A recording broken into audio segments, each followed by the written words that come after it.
What's going on, YouTube fam? It's your boy Tony 2 times, and we back with another episode of the Baltimore Way, man. Before I start, be sure to tap that like button. Definitely watch this video to the end to hear the full story and all the details in the case. For the day one fam, y'all already know it's all love. Thanks for tuning back into another episode. If you're new to the channel and you feeling the content, feel free to subscribe. Definitely hit that notification bell so you can be notified every time we drop a new video.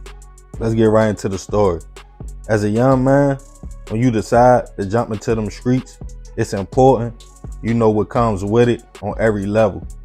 Some get a little blick, observe others they feel like are built like that and feel like they are ready to get their hands dirty themselves. But watching something and doing it is two different things. For example, you hear about or watch your homies pull a few moves, like a robbery. You are a teenager. Now you thinking, oh, my mans and them got away with a few hundred. On a quick tip, I want to do the same thing. But when that gun is in your hands and you out here by yourself, it's a different ball game. I have personally saw individuals try to rob someone with no bullets, the clip fall out the gun, scared, shaking, not even knowing how to hold a weapon, just to prove they will do it. Not knowing the outcome can go from all fun and games to either someone taking your blick and hurting you because you are shaky, or you pulling the trigger because you don't know how to pull a move without nobody getting hurt. And sadly, most people out here robbing and shooting don't even know the law. A hopper might go out with his homie, they run down on somebody, and his mans pop that person. He thinking in his head, oh, I ain't pulled the trigger, not knowing either way, you can go to prison as well. And on this episode of the Baltimore Way, we will be discussing the case of two teens' late night plot to come up that turned fatal for a young couple. Back in 2019, Julian Rosalie was a 28-year-old man that grew up in Baltimore. Friends and family called him Rico. Rico had a brother who he was very close to, also a daughter in which he strived to be the best father he could. He fought hard to overcome the challenges of the city, even almost losing his freedom back in 2012 after being falsely accused of a crime he didn't commit. The situation was a 27-year-old former Baltimore Ravens cheerleader was out one morning with her husband. They both had on nice engagement rings and wedding bands worth over $22,000. The couple was bopping around in South Baltimore on Clement and Covington Street when a man rolled up on a bike with his homie and one of them up the blick, robbed the couple for the rings and money. After the couple called police and were interviewed, the woman stated it was a black male. Rico and his homeboy shared the row house not too far from M&T Stadium. When pictures of the men were shown to the couple in the lineup, she pointed both men out, stating she knew for a fact that was the people that robbed her.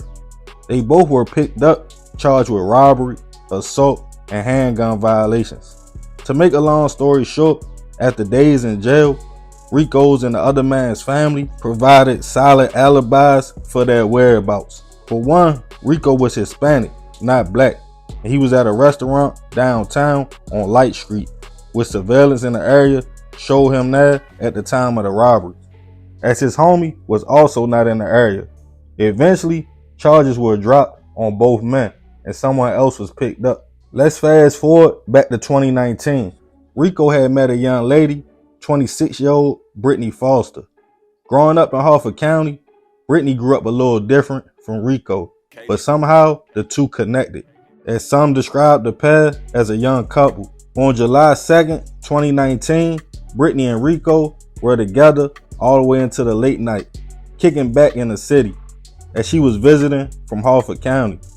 As the couple walked around in West Baltimore, they didn't realize they were being followed. Brittany had a nice designer red purse, and Rico also looked like he had a few dollars on him.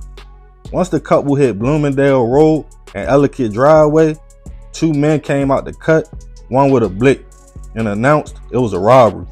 Rico advised Brittany to get down. As she dropped to her knees, he laid on the ground. The robbers took Brittany's purse before seconds later, multiple shots went off. and the robbers fled. BPD was called to the location early that morning to find both Brittany and Rico suffering from gunshot wounds. They were both rushed to a local hospital, but unfortunately succumbed to their injuries. As Brittany's family got the news, they were heartbroken, asking why did they have to bury their daughter just because she was walking up the street on a late night. Brittany was described as a person that loved fashion, her father's only child, and had one day plans to go to law school. At first, police had no suspects or motives in the situation, but after searching the area, they quickly realized there was cameras all around in the locations that showed everything. The couple walking about 2 a.m., two men trailing behind them lurking. Then when they got to the intersection, the men made their move. As police kept investigating, they zoomed in on the video and it seemed like they noticed the suspect. At the time, 17-year-old Charles Anderson. The young man was already out on bail for a previous armed robbery. More tips came in that his co-D was another teen. At the time, 18-year-old Danielle Morris. The two young men were both taken into custody and questioned before evidence was shown to them, including a video. Also, witness statements from people who claimed that the young man talked to them about the situation. Danielle and Charles were charged with the double hit and robbery of Rico and Brittany. As more information came out, it was alleged Charles was the one who pulled the trigger, and as the case made its way to trial, the video was played in court for Brittany's and Rico's family. It allegedly showed the two teens peeking around the corner as the couple walked, Charles upping the gun as Rico and Brittany fell to the ground.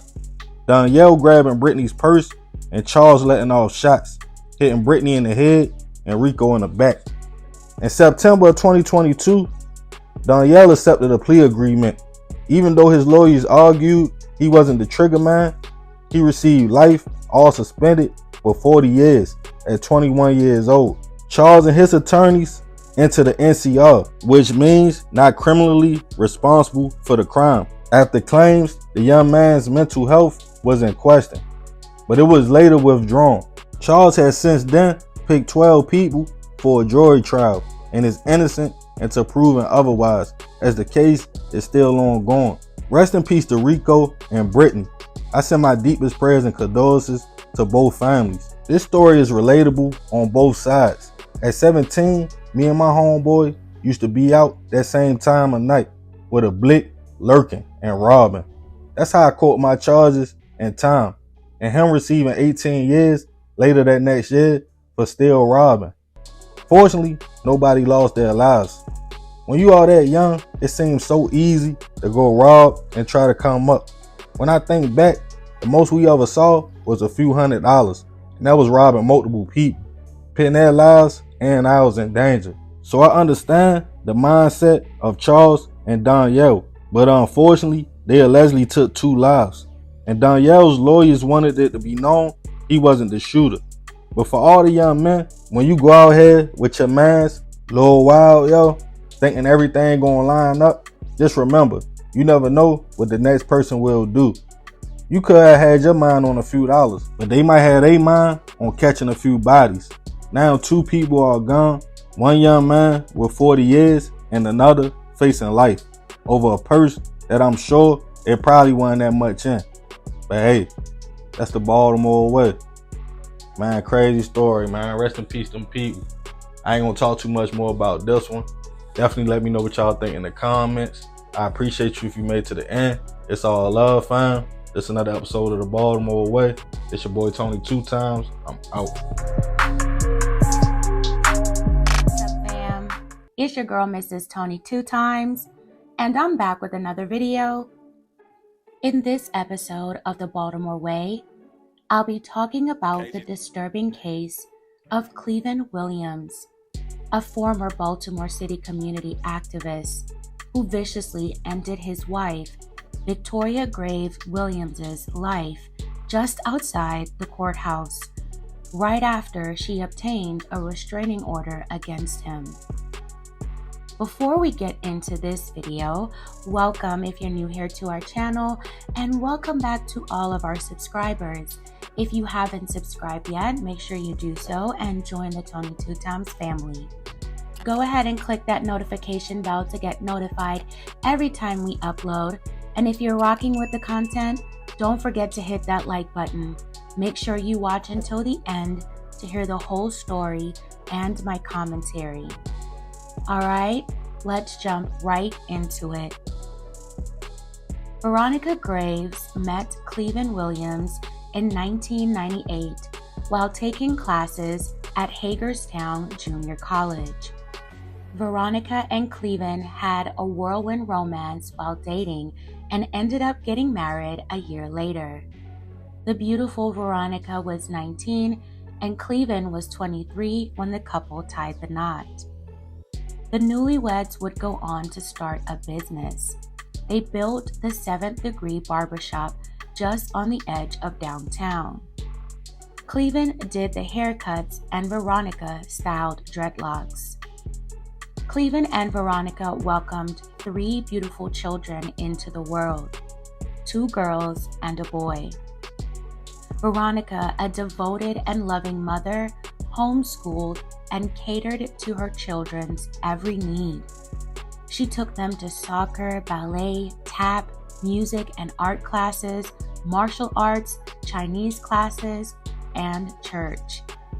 The couple seemed to have it all: a thriving business, 3 talented and well-rounded children, and what seemed like a perfect marriage.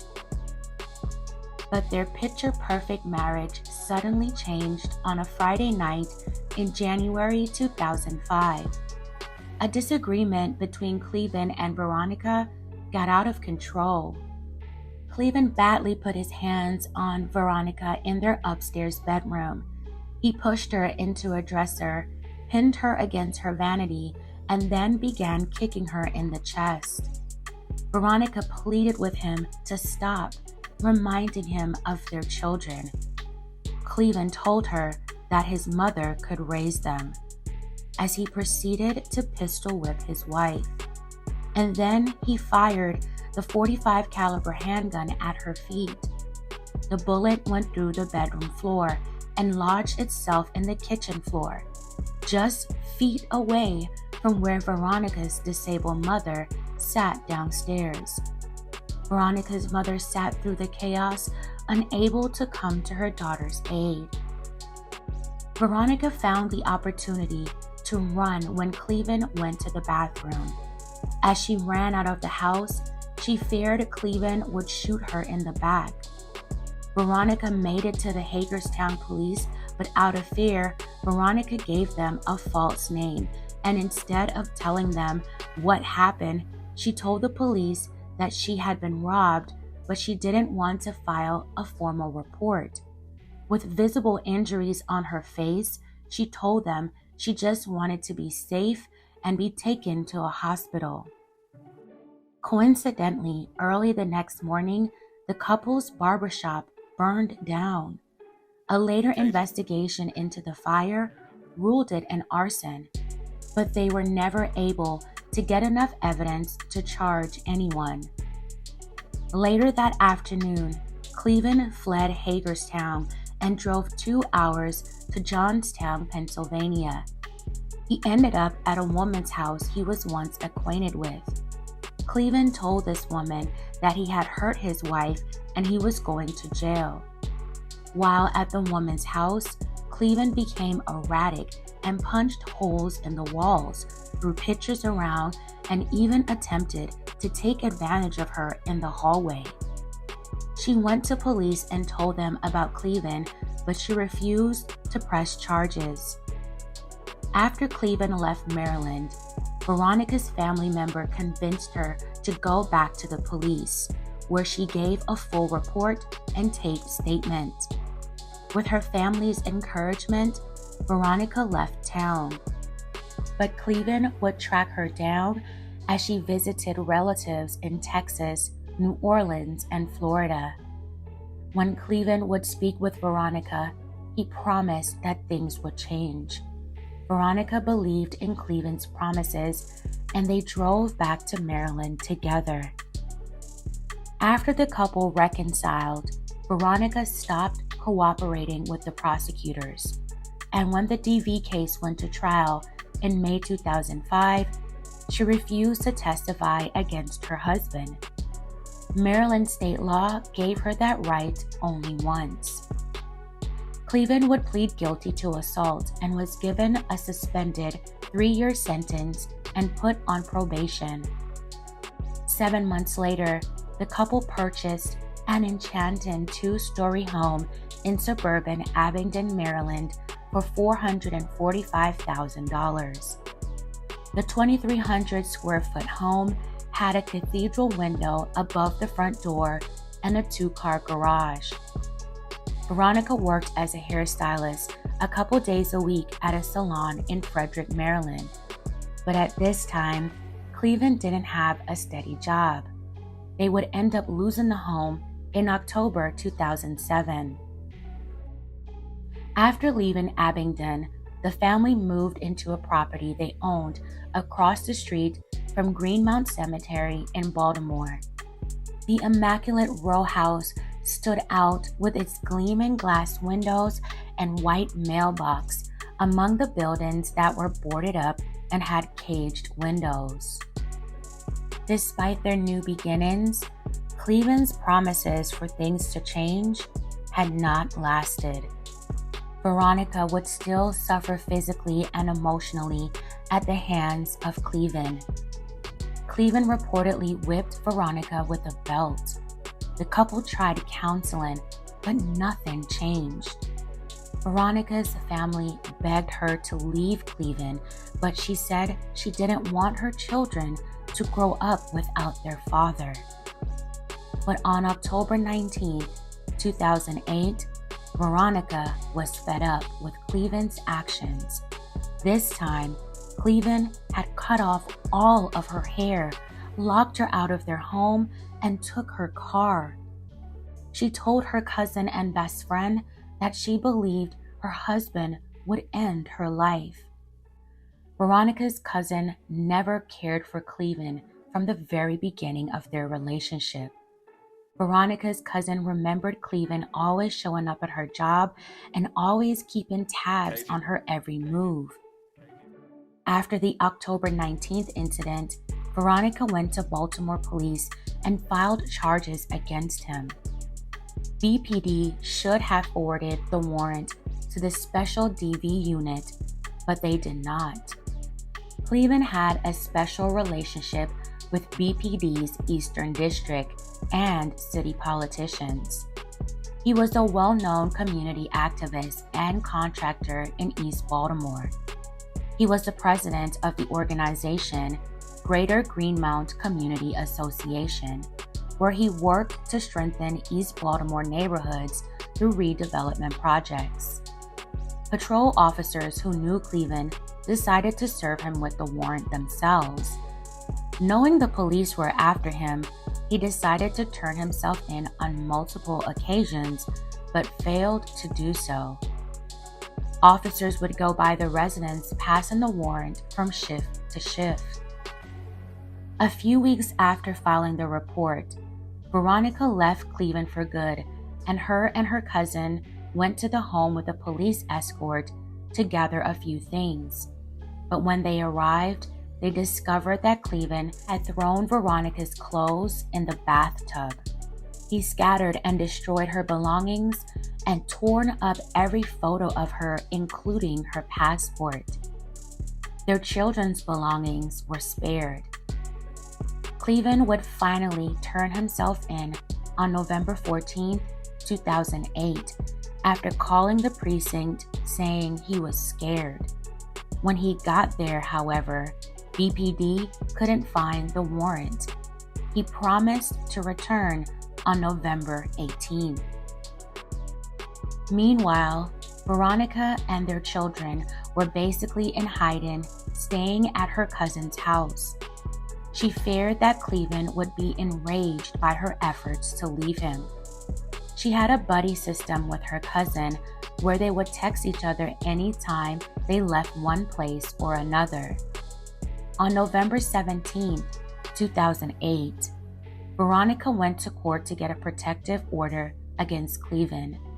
The courthouse was just 5 blocks away from where she and Cleveland used to live on East North Avenue. She thought Cleveland had left the home in order to evade police since he had a warrant for his arrest. As she passed by the house, she spotted his SUV as he walked down the stairs carrying some items. Veronica kept on her way, hoping that Cleveland didn't see her. But via text message, she got word from her assistant that Cleveland did in fact spot her. Veronica went ahead into the courthouse as she faced the judge, telling them about the incident on October 19, 2008. After answering routine questions, Veronica was granted the protective order. However, she never mentioned prior attacks from her husband or that at the moment her husband could be possibly lurking outside. As Veronica left the courtroom at almost 4 p.m., she texted her cousin that she was leaving. Her cousin told her to call her as soon as she got in the car and before she got the kids. But that would never happen. At around the same time, a woman at a red light saw a man wearing a tan jumpsuit run across traffic and tackled a woman on the sidewalk and began slashing her. The woman in the car called 911. A police officer who was just ending their shift drove by and saw what was happening. The officer got out of his vehicle and ordered the man to stop. The officer utilized his taser, but that did not stop the man. The officer told the man to put the knife down multiple times. Then the officer fired his gun twice, striking the armed man at least once. That man was identified as 33-year-old Cleveland Williams, and the woman he had attacked was his wife, 29-year-old Victoria Graves Williams, as she was leaving the courthouse. A crowd of people stood by and watched in disbelief. The woman who called 911 pulled her car over and rushed to Veronica's aid, cradling her and applied pressure to her wounds. Veronica reached up and grabbed the woman's face as she passed out. Injured Cleveland tried to get up, but the officer ordered him not to move as he reloaded his taser. The woman holding Veronica tried to step on Cleveland's wound to inflict more pain. The officer warned her that Cleveland was still armed with the knife. She then yelled at the officer to end Cleveland's life, in which Cleveland raised his head and said, "Please do." Veronica was taken to Johns Hopkins Hospital as she held on for dear life. Veronica's cousin, who was notified by authorities of what happened, rushed to be by her side. A blood transfusion was started, but they had to stop because it was against Veronica's faith as a baptized Jehovah's Witness. They believe that the Bible forbids transfusion. Doctors discovered that Veronica was 3 to 6 weeks pregnant. 3 days after the attack, the baby didn't make it. As Veronica rested in a drug-induced coma, her children came to see her. At the time, her children were 8, 7, and 5 years old. They took molds of their mother's hands and slipped a ceramic ring on her thumb. They sang her the chorus of her favorite hymn before Veronica was taken off the ventilator per her wishes on November 20th, 2008. She passed away right after. Cleveland, who was in the same hospital, survived his wounds. He was charged with slaying his wife and served with 2 outstanding warrants, the warrant for the DV case and an open warrant from 2003 where he was accused of shooting a man in a car in Baltimore. After Veronica passed away, the organization where Cleveland was president released a statement. They called it a personal tragedy and a tragedy for the community.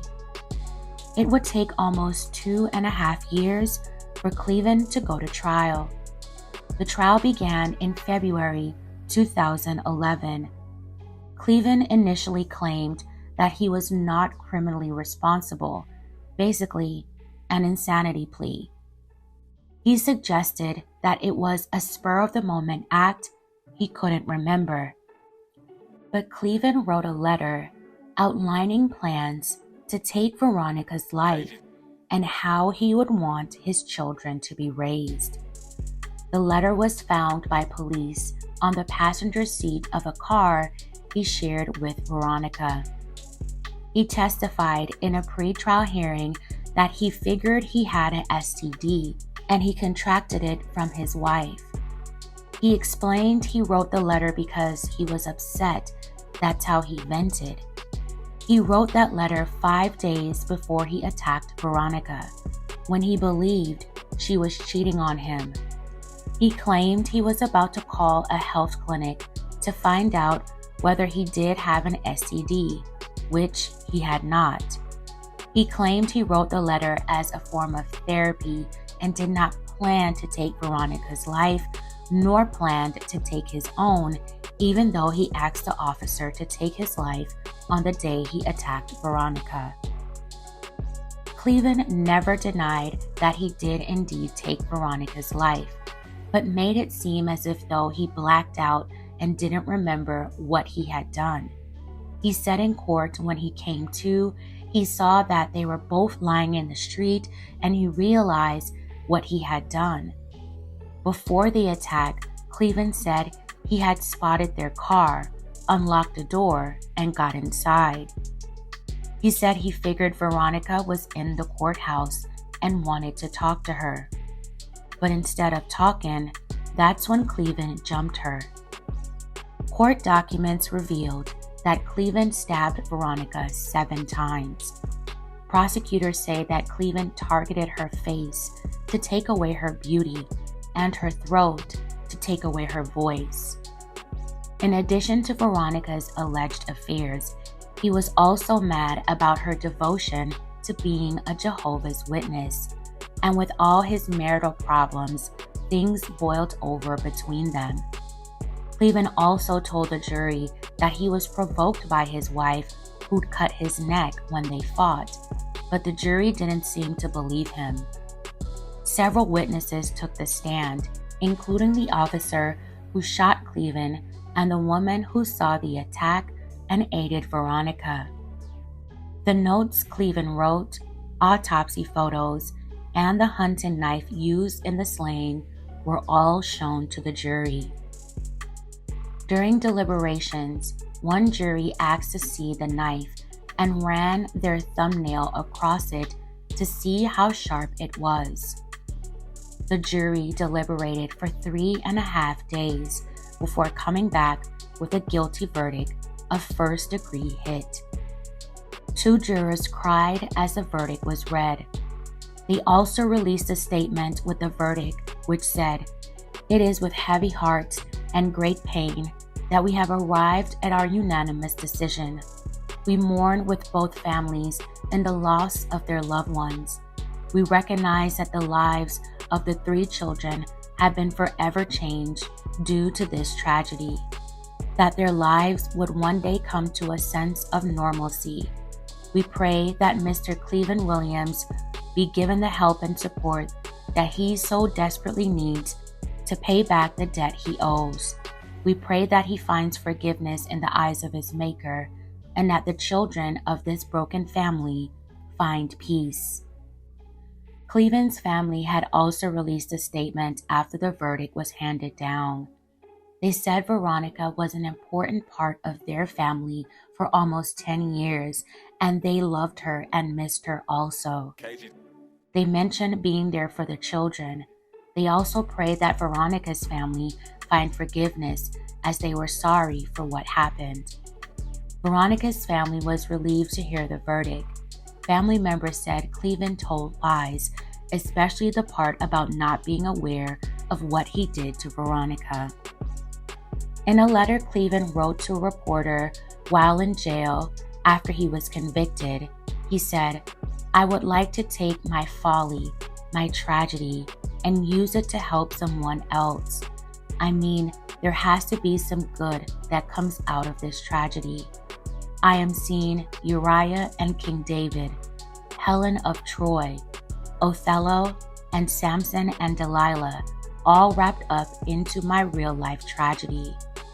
Williams also wrote that he had suffered in silence for more than 2 years since his arrest and endured nothing but ridicule and character assassinations. He said most of the allegations about his relationship with his wife were lies and misrepresentations, and that the whole picture did not emerge during the trial. He would be sentenced in May 2011. Before his sentencing, he read a lengthy statement. Cleveland Williams told the judge, "This is the darkest hour of my life. I'm truly sorry for taking someone that I can never get back." He went on to say, "I've exhausted the words I'm sorry. I hope this tragedy can help someone to catch themselves before falling." Cleveland said, "No one in this courtroom can tell you that I did not love my children or that I did not love my wife," referring only indirectly to Veronica's slaying as the situation and this tragedy. Cleveland said he wished that he could take that day back and that going to prison was not a part of his plan. Cleveland did apologize to his children, who were not in the courtroom. Cleveland went on to warn his wife's relatives who were sitting in the courtroom that no one has the right to answer their questions but him. Then, as if he was speaking to his late wife, Cleveland said, "Buttercup, I love you forever. Lord knows I didn't plan this." Relatives of Veronica also called Cleveland out and felt that he really didn't have any remorse. One relative called him a predator and a coward who hunted Veronica down like an animal while she tried to run for her life. Veronica's cousin, who took care of the Williams' children, read letters from all 3 of them. They told the judge that they were afraid of their father and wanted him to go to prison for a long time. They condemned him for taking their mother's life. One of their daughters talked about growing up to be a supergirl, just like her mommy. The judge sentenced Cleveland to life in prison without the possibility of parole for 25 years.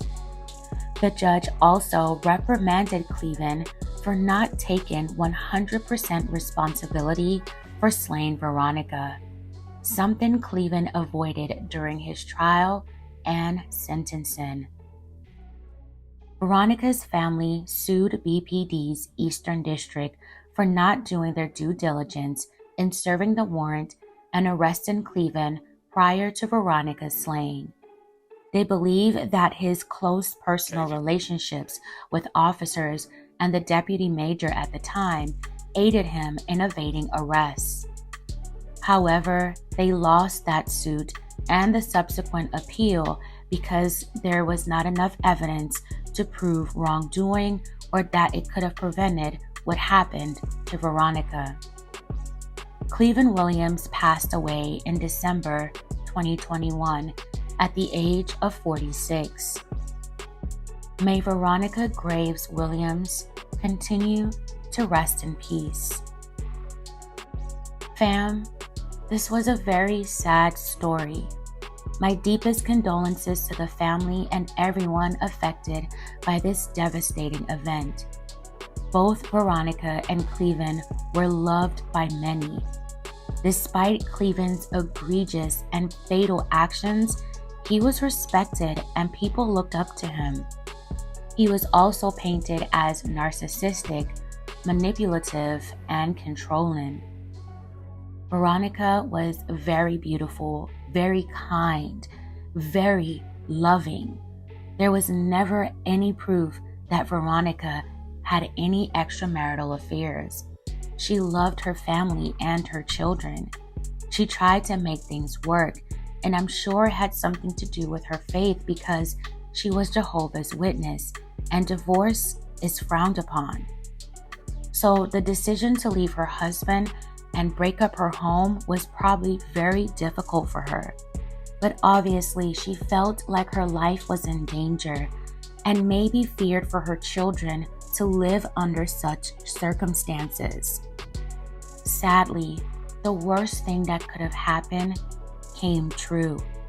In my opinion, the police did drop the ball somewhere and didn't take Veronica's case as seriously as they should have.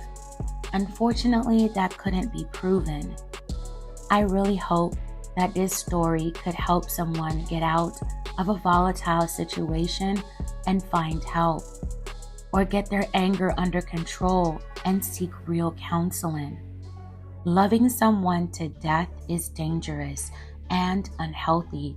It's an obsession. Don't force someone to love you through fear. Real love casts out fear. Love someone to life. Love them enough to let them live and move on if it's not working out. Again, respectfully, my heart goes out to all affected by this tragedy. I'm so sorry for your loss. Fam, please share your thoughts in the comments below. Alright fam, that's it for this episode of The Baltimore Way. I know this was a lengthier video. I appreciate you making it to the end. Please don't forget to like, share, and subscribe. This is your girl, Mrs. Tony 2 Times, and I'm out. What's going on, YouTube fam? This your boy Tony 2 Times, and we back with another episode of The Baltimore Way, man. Before I start, be sure to tap that like button. You definitely gonna want to watch this one to the end. Got something different for y'all today. Somebody want to tell their story. So yeah, man, definitely watch this one. It's a good message at the end. What's toppin'? This KO, formerly known as Red Eyes. This is my story on another episode of The Baltimore Way. Let's get right into the story. The street life, robbers, hitters, trappers, gangs. A lot of people that might not come from a certain environment might be curious on what leads an individual down a certain path. In reality, and despite what some think, when you are out here young and impressionable, sometimes you don't choose that life. It chooses you. Once you are off the porch, instead of being halfway, a lot of us are taught go hard or go home, ending the individuals wanting to be the best at whatever they decide to do. Gangs in Baltimore, a city that in the earlier days was more about blocks and product. Whoever's neighborhood was jamming and getting the most money. But the early 2000s, a shift would come in. The city was hit hard and what some would call a gang problem. But what makes a young man or woman want to join the gang? Is it looking for family, their environment, curiosity?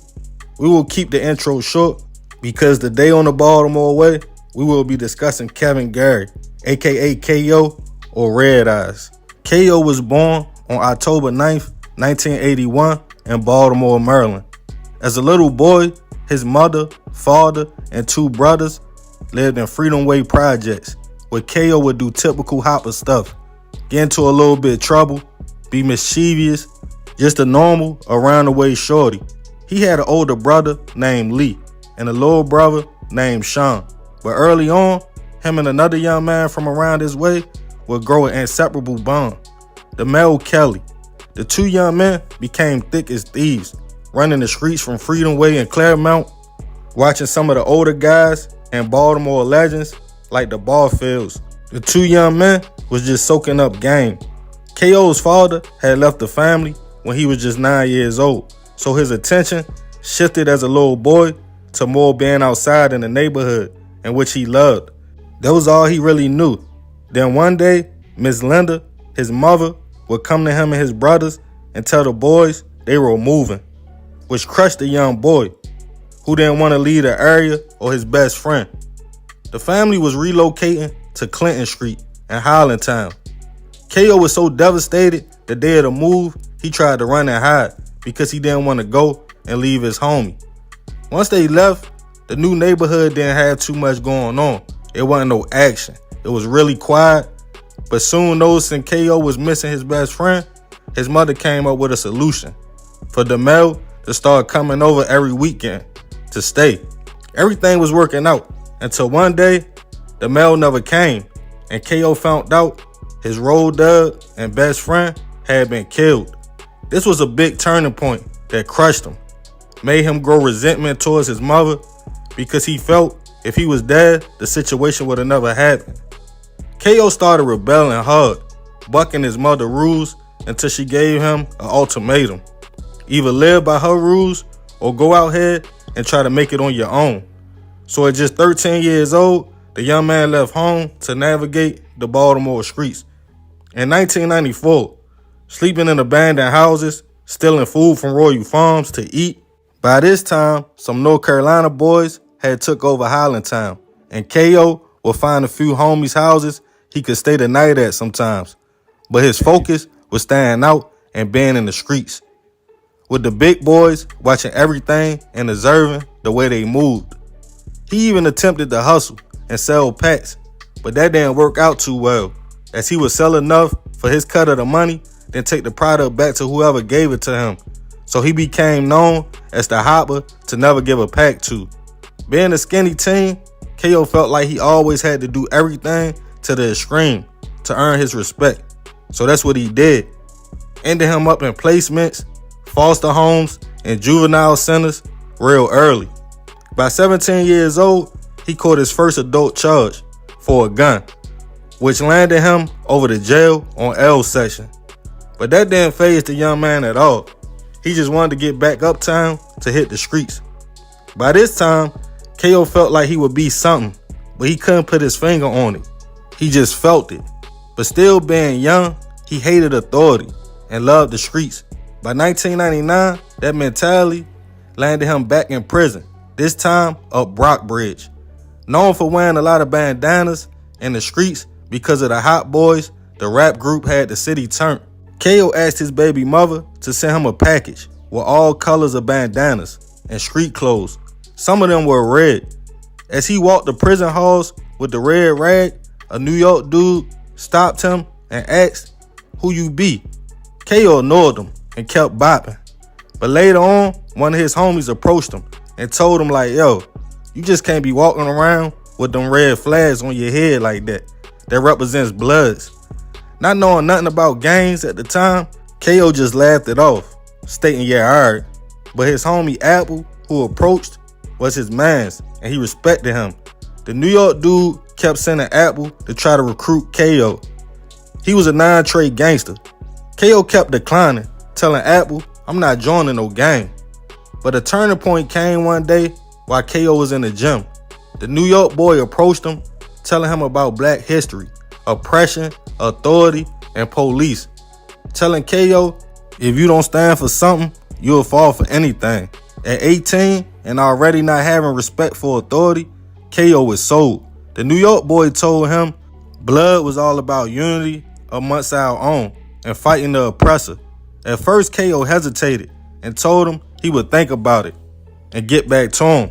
But being angry, feeling like the police took him away from his newborn and baby mother, KO agreed. A few days later, a guy named WC approached him and told him like, "Yo, you will be directly under me." But he wasn't non-trait, he was Pyru. Crazy thing is, after all that talk about unity, KO's first mission was to poke up another black man who had dropped his flag and didn't want to bang blood no more. So him and another new member took care of that business. WC ended up getting shipped to another prison for doing something crazy, and KO lost contact with him altogether. Then KO himself was shipped down to BCCC in 2002. He was still repping the gang, but quickly realized he didn't know anything. If he would have been asked something, he wouldn't know what to say about the Bloods. That could get you hurt or looked at as false flagging. So desperate, he needed to find out where WC was at, and which he did, and wrote him a letter asking for information so he could be good. WC sent him the history of Trait 8 Pyru, which turned to treetop Pyru. It worked for a minute, but later down the line, KO realized the history WC gave him was all wrong and could have definitely got him hurt. The New York boy who was running the whole thing was faking the whole time, in which he would also later find out. But luckily, he made it back home safe in 2003. By this time, KO realized it was other bloods in the streets, but he was the only treetop Pyru. He met members of the FOE Bloods, which was a branch off the 9 Trey in Baltimore. KO found himself hanging with them every day, but they respected the fact he was Pyru and never tried to recruit him. The head of FOE would give him a nickname, the Human Torch, because he wore so much red and represented so hard. By 2004, KO met some more treetops. To his surprise, they were all through the city, from Greenmount, Emerson Avenue, even in the county out Essex. His hub though was down the hill, Belnord and Monument. KO would transform the whole hood to treetop, from the 400 to 700 block. Was all theirs from 2004 to 2006. Things started getting shaky though. The city started to acknowledge they had a gang problem. They wouldn't put it out there to the people, but they knew. One day KO looked up, asking himself, how did he end up being the gang leader? Remember feeling like he was always different and would be something. His set did dirt, but nothing reckless. They cared about the hood. He made his homies clean up the block, helped the older people, stopped people from getting evicted, gave out turkeys for the holidays, school supplies, took the kids to Six Flags and parked pools for the summer. They even stopped other beefs with other hoods by sitting at the round table. Parents felt safe sending their kids with KO. That should have spoke volumes. But BPD only saw a gang member, by this time nicknamed Red Eyes, because of his red contacts he always wore.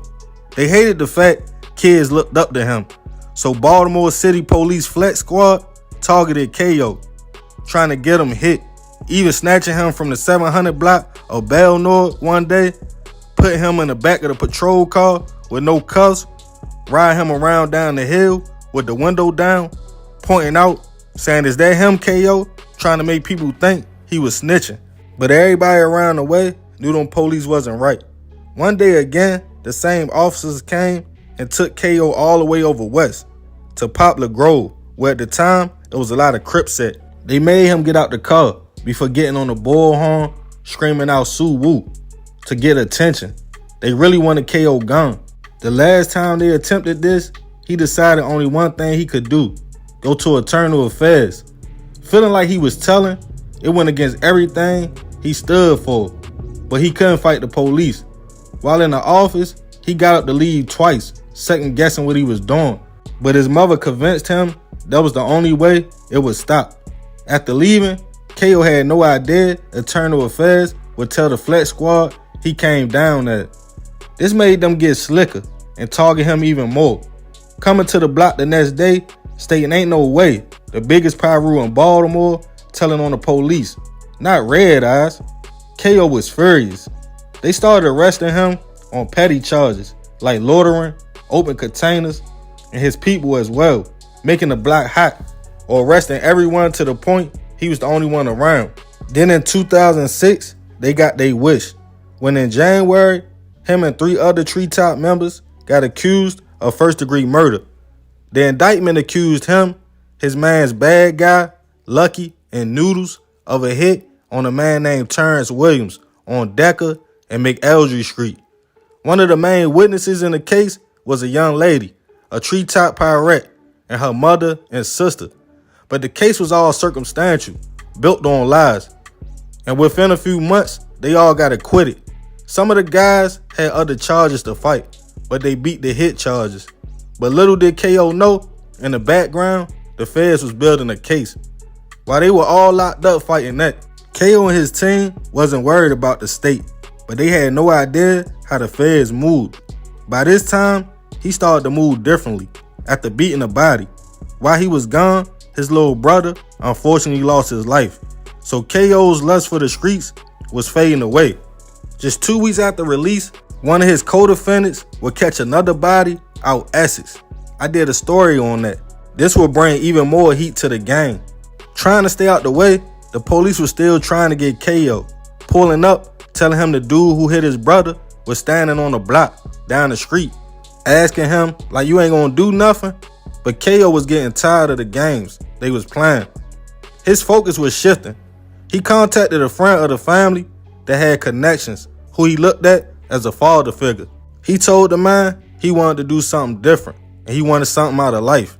The friend said, anything you want to do legally, I got you. KO wanted to publish his own magazine and host a radio show.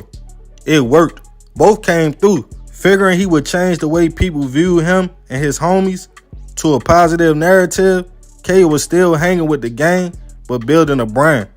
On the day he was set to get on the radio, he was arrested at his mother's house by the DEA and charged with violating the federal RICO law with 27 other people.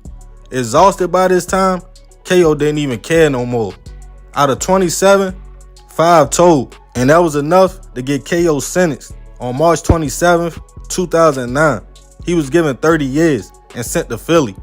He couldn't even be around COs because he was known to flip them to Pyrus. KO had it rough.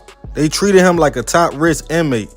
He would eventually get shipped off to USP Allenwood. Once he settled in, he would run into Mookie, Anthony Jones' brother, and others from uptown who told him how to handle a long bid. KO instantly thought of a way to turn a negative into a positive, feeling like they ain't win, I'ma win at the end. He started focusing on changing his mindset, and with no experience at all, began writing his first book, Frenemies, Who Can You Trust? It wasn't based on true events, everyone thought it was, but he used part of his case to loosely tie the story together. Everyone loved it. It was a hit. The next book he would write would be called Shush, Stop Snitching, what would eventually be changed to Frenemies 2. Now KO has wrote over 44 novels. He is an established author with 18 books published. He is still a voice. He helps calm down beefs in the streets, but the main objective is helping the youth and changing the narrative of gangs.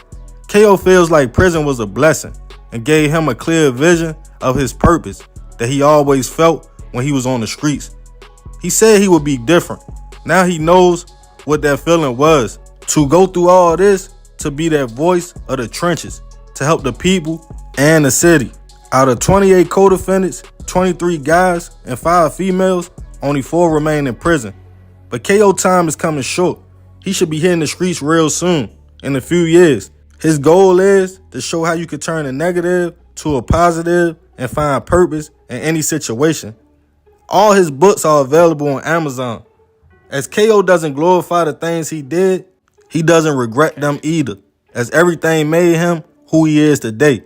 He wanted to leave a message for the youth out there living the same life as he did. So I'm going to leave y'all with that. This another episode of the Baltimore Way. This your boy Tony 2 times. I'm out. Here go the message from KO. I'm not going to preach to you, but I'm going to give you law. Once those cuffs go on your wrist, no matter how many co-defendants you got, all you got is you. Your friends in the streets, they going to say free you all day long. But still, behind this wall, all you going to have is yourself. The ones who secretly hated you or wish they could have been you, they going to slander your name to anybody that'll listen. That's what you have to prepare for when you live in this lifestyle. Ain't no winners at the end, only losers. I was just lucky enough mentally to overcome my circumstances and change myself from within. I watched a lot of good men falter under the pressure of doing long prison sentences. Ain't nothing lit or slick about doing 30, 40, 50 years in prison. It's only lit and slick and honorable to the ones who not doing the time. Respect your freedom. I know I wish I respected mine. Trees.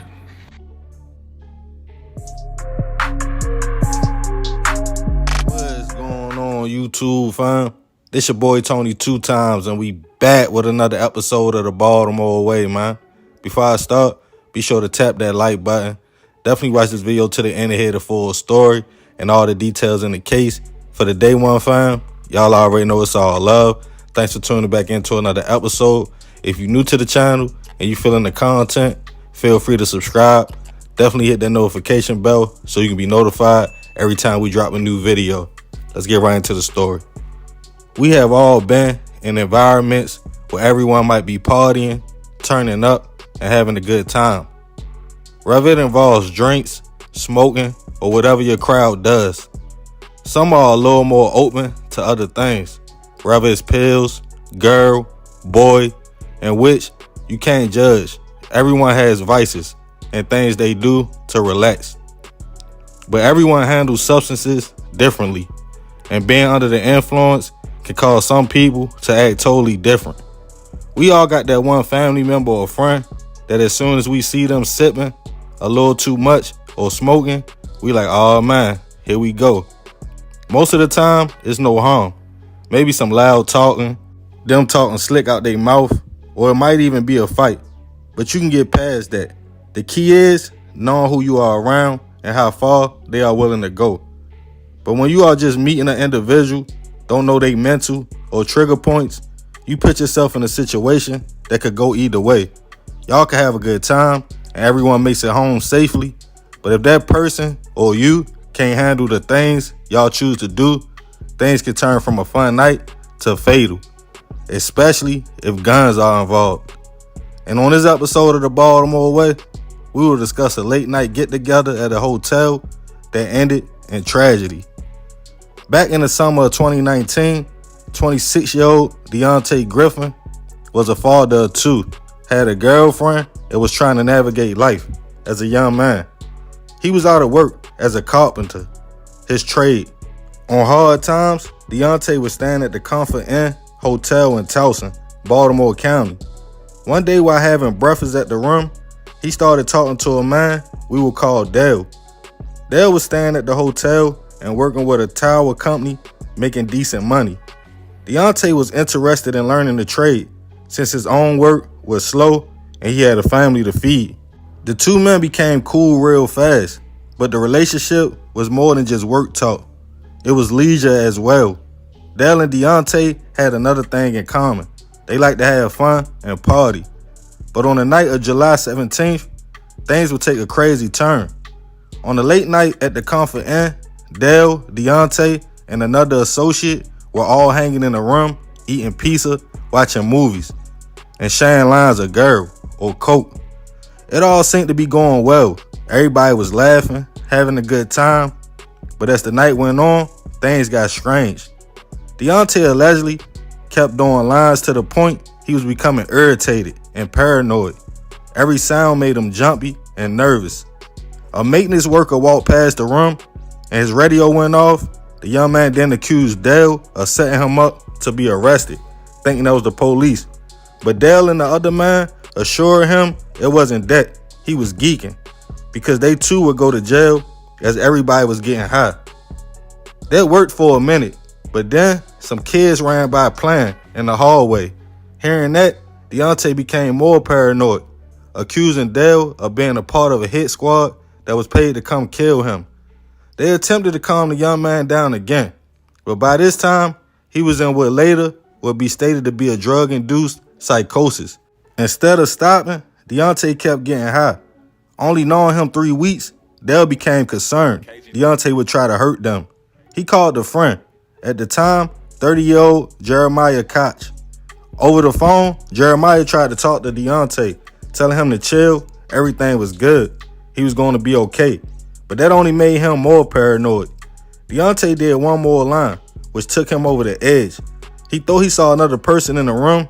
That's when he threatened to shoot everybody, including himself. Minutes later, a knock came on the hotel door. It was Jeremiah. He stated he came over because he was concerned. Deontay then stated, "Why y'all doing this to me? I just want to see my kids." The men expressed they just wanted him to calm down. No one was going to do anything to him. It was all in his mind. But he wasn't hearing none of that.